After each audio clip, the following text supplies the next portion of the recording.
What's up, football world? It's your boy, Bucky Brooks, and this is the Bucky Brooks Show put on by FanDuel Sportsbook.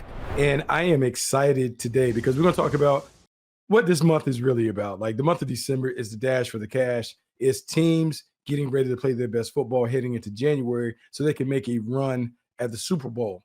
And having been a part of a team that eventually went to a Super Bowl, I've seen how teams escalate and they want to ramp up and get better.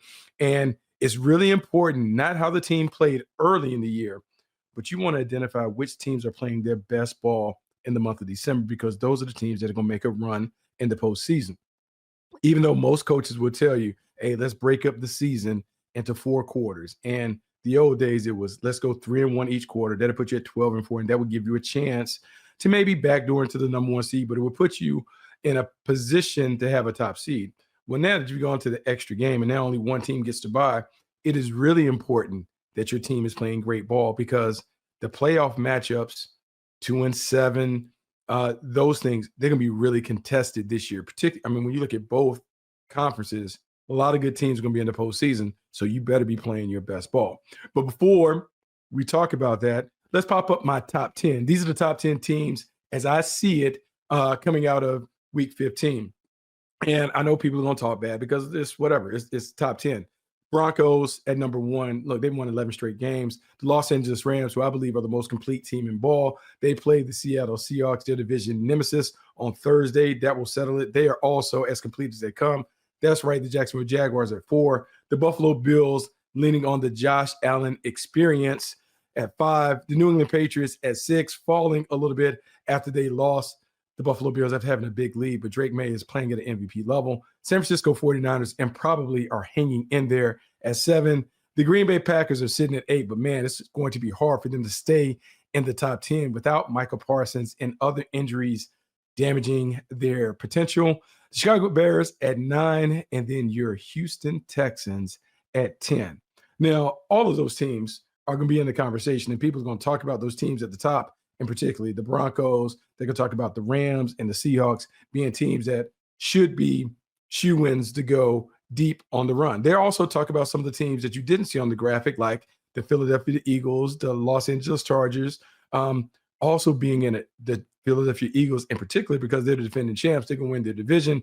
They're going to be in the tournament, and even though they may have the most talented roster, they just haven't played well enough to give them top consideration if we're not doing participation trophies and lifetime achievement awards and those things. If a meritocracy, you can't put the Eagles in there based on what your eyes are telling you how they played. With the Chargers, the thing about it is you just don't know. You can't fully buy in on what they're doing. That said, they have had some big wins of late. Kansas City knocking them out, putting the poor Wicked Witch to bed, and then knocking off the Eagles the week before. You are beginning to feel better about them, but we'll eventually talk about them maybe on a later episode. But if you're asking me the 3 most dangerous teams, the teams that people are sleeping on who have a legitimate chance of making a Super Bowl, look, I'm going to give them to you. And here they are. Let's talk about the most dangerous team that I think people are not paying attention to, is because it's a small market team, and that's going to be the Jacksonville Jaguars. And before you come on my page and hit me in my comments about being a homer because I had an affiliation with the Jags, yeah, I do have an affiliation, but I see them every week. And what I can tell you about this team is legit. Now, they may not be the most talented team, but you can be hard-pressed to find a better team. And when you look at it, Liam Cohen in his first year, the things that he's done, particularly since the bye week, man, you better pay close attention to what the Jaguars are doing. Since the bye week in Week 8, the Jaguars are 6-1, 7 straight games, 25-plus points. Offensively, they're averaging over 32 points a game. Trevor Lawrence is balling out of control. Last 3 games, passer rating over 100, 10 touchdowns, no giveaways. He's playing the best ball of his career, and he is doing it since Liam Cohen basically mandated and encouraged him, hey, dude, let it rip. Just let it play. Be aggressive, not reckless, but trust your talent, trust your tools, and we can live or die with the results. But don't play timid, don't play scared. Interestingly, that was a game that was right before a game in which he threw 4 interceptions. But I can tell you, being there on the scene, man, he never blinked. He never backed down. And from that moment on, he has played some of the best ball in the league. But it's not just Trevor playing well.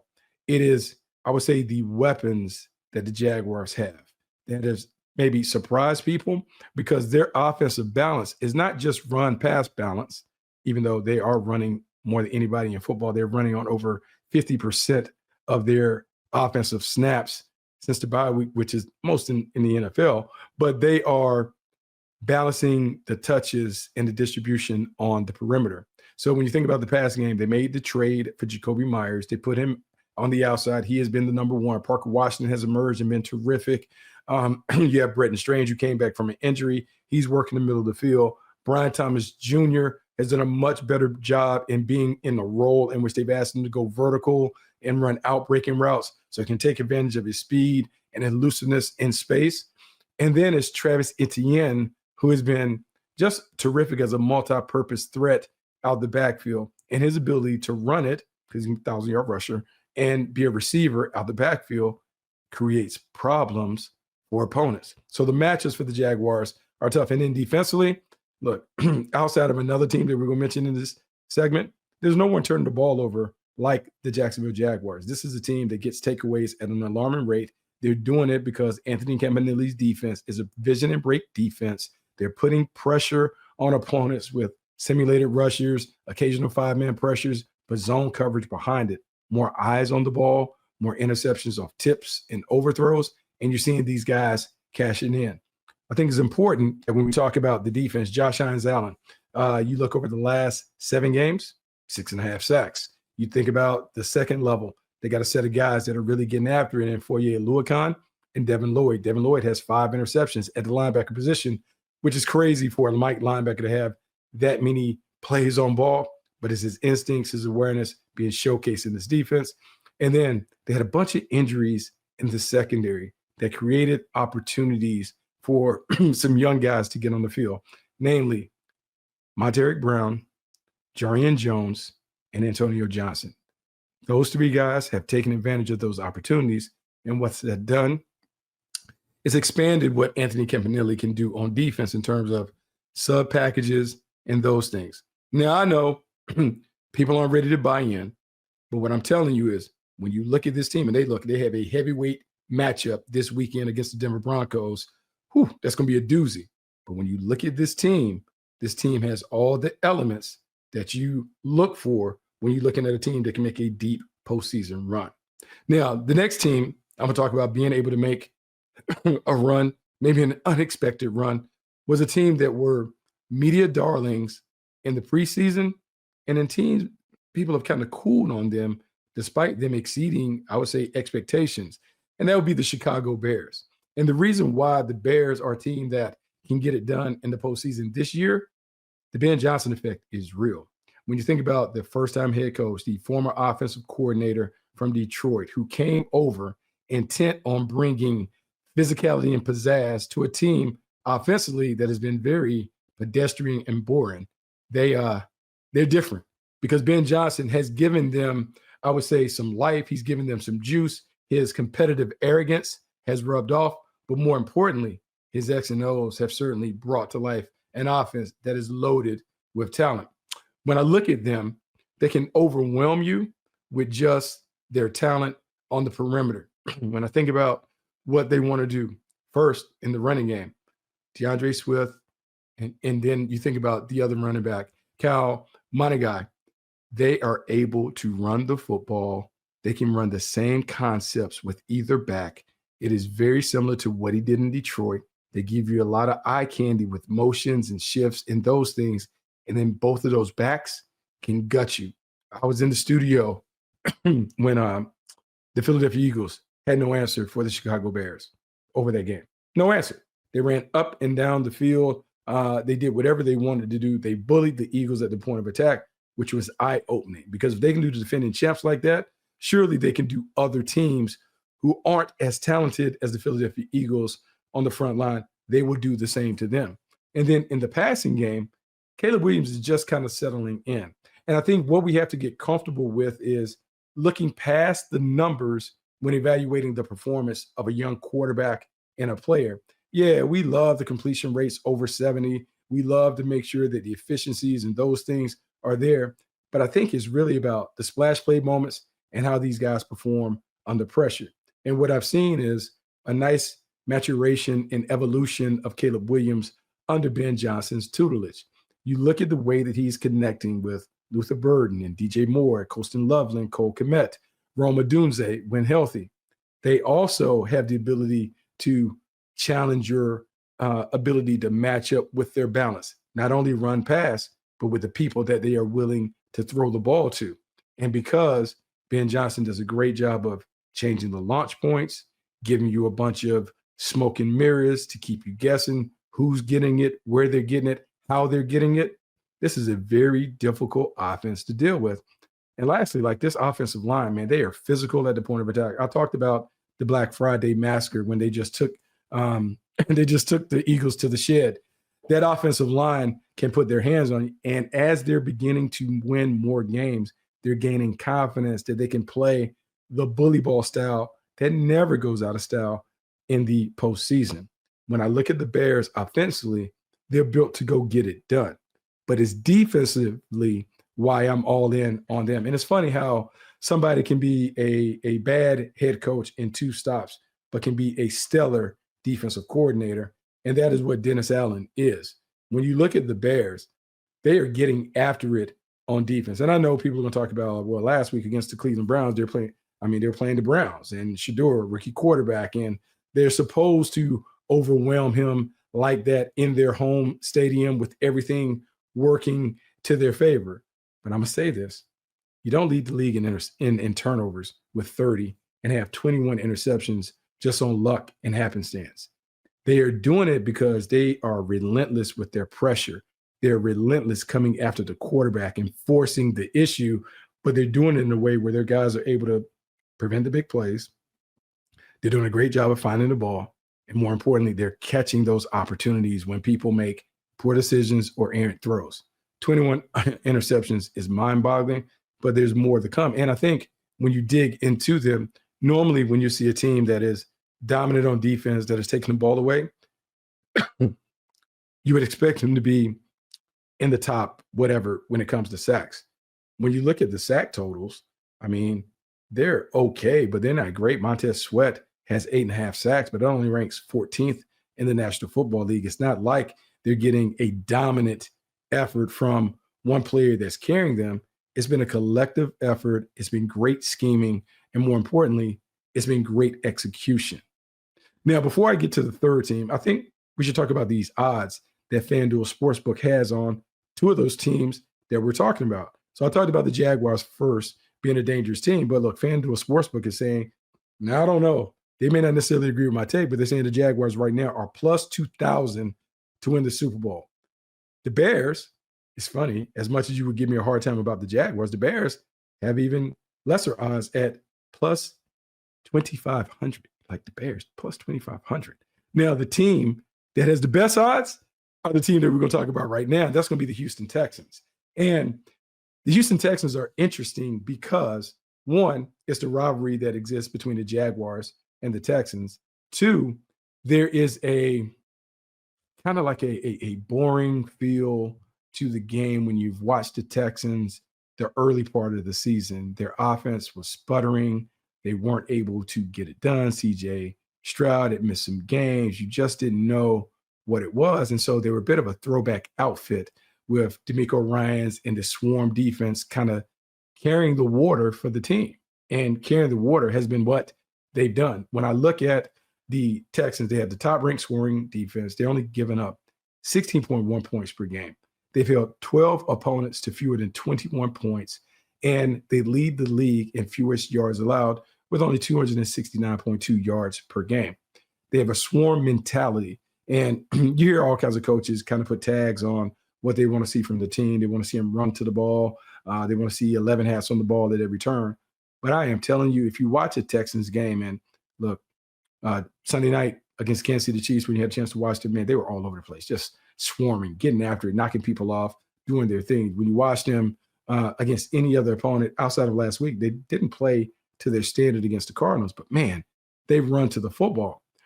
When you ask people around the league, why are the Texans so good on defense? They'll tell you, I mean, it's the talent. Like, they are as talented as they come on defense. And it starts up front, those 2 pass rushers. Will Anderson Jr., Danielle Hunter. You look at their sack totals. Will Anderson has 10.5 sacks. Danielle Hunter has 12 sacks. They are crushing folks off the line of scrimmage, and they're able to win their one-on-ones or one-on-twos so much that they don't really even have to blitz. They're doing a lot of their damage with four-man pressures and max coverage behind it, and that is a defensive coordinator's dream. But what makes them so tough is the energy and the effort that they give on each and every play. They just overwhelm you. They outwork you. They outlast you, and they outhit you. And at a time where some teams don't like to embrace the physical style, the Houston Texans have stepped over that line. They are in love with playing bully ball at every turn, particularly on defense. But it's not just what they do up front, it's the back end.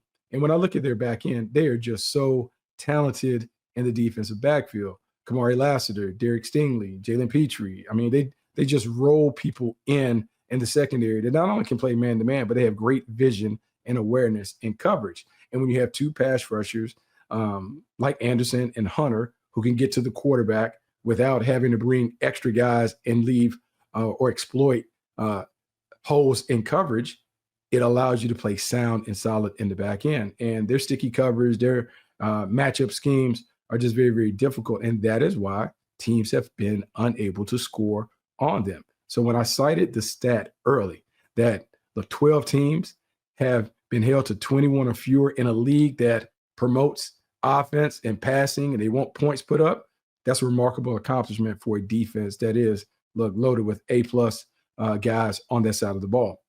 But before you could really take the Texans seriously as a dangerous team, you needed their offense to round into form. And now their offense is slowly but surely rounding into form. Now, some of the delay had been C.J. Stroud's injury.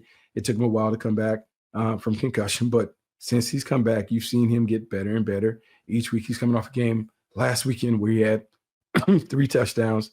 But it's a connection that he's beginning to show to his wide receivers. And so everyone knows the connection with Nico Collins. We know how he likes to work the middle of the field, but I got to tell you, man, what he's doing with Jaden Higgins and Jalen Noel, that thing is starting to click. And as they're beginning to find more explosive plays in the passing game, and as they're beginning to be more effective and efficient with their area circus, it is now opening up the running game. Now, the funny thing about their passing game is pretty basic when it comes to what they do.